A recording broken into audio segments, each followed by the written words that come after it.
The Huns, a name that once struck terror into the hearts of empires, remain one of history's most enigmatic and feared nomadic peoples. Emerging from the vast steppes of Central Asia, they carved a path of destruction and conquest across Europe and Asia, leaving an indelible mark on the ancient world. Their origins, culture, and ultimate fate are shrouded in mystery, pieced together through scattered historical accounts, archaeological findings, and the legends they left behind. The exact origins of the Huns are still debated among historians. Most scholars believe they were a confederation of nomadic tribes originating from the Eurasian steppes, possibly linked to the Xiongnu, a powerful nomadic group that had harassed China's northern borders for centuries. The Xiongnu's decline in the 1st and 2nd centuries CE may have forced some tribes westward, where they evolved into the people later known as the Huns. By the late 4th century, the Huns appeared on the fringes of Europe, pushing into the territory of the Alans, Ostrogoths, and Visigoths. Their sudden and violent incursions sent shockwaves through the Roman world. The Gothic historian Jordanes described them as swift and unbridled, appearing like a whirlwind of nations. Their mastery of horseback warfare, coupled with their ferocity, made them nearly unstoppable. What made the Huns so formidable was their unparalleled skill in mounted combat. They were expert horsemen, capable of firing arrows with deadly accuracy while riding at full speed. Their composite bows, made from layers of wood, bone, and sinew, had a range and power that surpassed those of their enemies. Unlike the Roman legions, who relied on disciplined infantry formations, the Huns fought in loose, fast-moving groups, striking suddenly and retreating before their foes could counterattack. Their tactics were psychological as much as they were military. The Huns deliberately cultivated an image of savagery, mutilating their enemies, spreading terror through rumors of their cruelty, and using psychological warfare to weaken resistance before battles. Roman writers like Ammianus Marcellinus painted them as almost subhuman.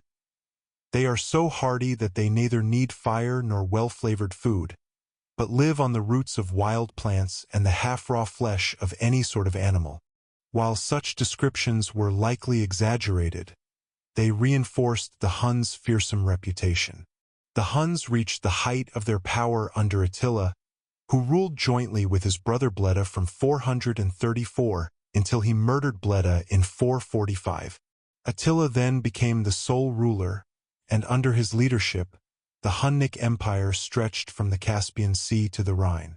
His name became synonymous with destruction, earning him the epithet, the Scourge of God, among Christian writers. Attila was more than just a ruthless warlord. He was a shrewd diplomat who exploited the divisions within the Roman Empire. He extracted vast tributes from the Eastern Roman Empire in Constantinople, threatening invasion if his demands were not met. In 451, he turned his attention westward, invading Gaul, modern-day France, with a massive army. The Roman general Flavius Aetius, once an ally of the Huns, rallied a coalition of Romans, Visigoths, and other Germanic tribes to stop him. The two forces clashed at the Battle of the Catalaunian Plains, one of the bloodiest battles of antiquity. Though inconclusive, it halted Attila's advance. Undeterred, Attila invaded Italy the following year, sacking cities and leaving devastation in his wake. According to legend, Pope Leo I met Attila outside Rome and, through sheer force of personality or perhaps divine intervention, persuaded him to spare the city. Whether this encounter truly happened is uncertain, but Attila withdrew, only to die unexpectedly in 453 on the night of his wedding to a new bride, possibly from a nosebleed or poisoning. Attila's death marked the beginning of the end for the Huns. Without his leadership, the empire quickly fractured as his sons fought for control. Subject tribes, long oppressed, rose in rebellion. The Gepids and Ostrogoths defeated the Huns at the Battle of Nideo in 454, breaking their dominance. Within decades, the Huns faded from history, absorbed by other peoples or retreating back into the steppes. Though their empire was short-lived, the Huns had a lasting impact on Europe. Their invasions accelerated the decline of the Western Roman Empire by destabilizing its borders and forcing massive migrations of Germanic tribes.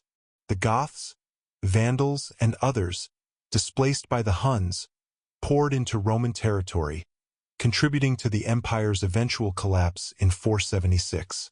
The Huns also left a cultural legacy. In later centuries, various Central Asian and European rulers claimed descent from them to legitimize their power.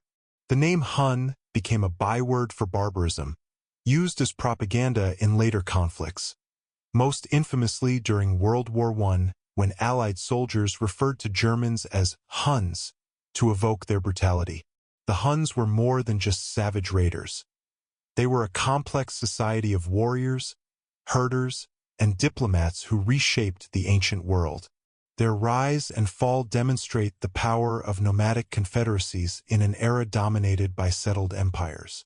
Though they vanished as a distinct people, their shadow lingered over Europe, a reminder of how swiftly the tides of history could be turned by the thunder of hooves and the twang of the composite bow.